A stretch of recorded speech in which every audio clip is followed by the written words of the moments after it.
But first, Mr. President, later today, the junior senator from Nebraska will give the Senate the opportunity to address an issue of profound moral importance. I understand that he plans to ask consent to pass legislation that ought to be the very definition of something that receives unanimous consent in this body. It would help ensure that all baby girls and boys who are born alive, all of them, have their right to life respected and receive the medical care that they need.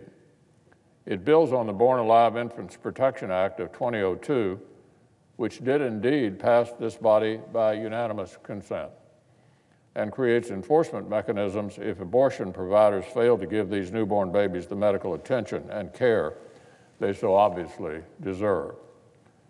Completely apart from the rest of our debates on the issue of life, how could this question be any clearer?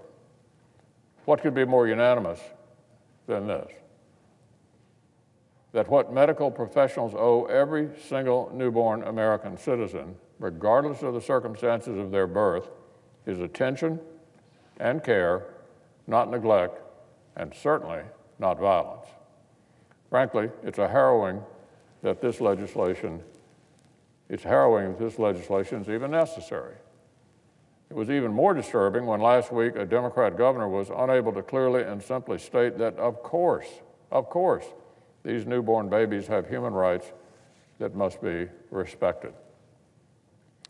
I've been a co-sponsor of Senator Sass's legislation, and I hope that none of my colleagues on the other side of the aisle invent any reasons to block this request later today. That would make quite a disturbing statement. If they do inexplicably block Senator Sass's effort, I can assure them that this will not be the last time we try to ensure that all newborns are afforded this fundamental legal protection.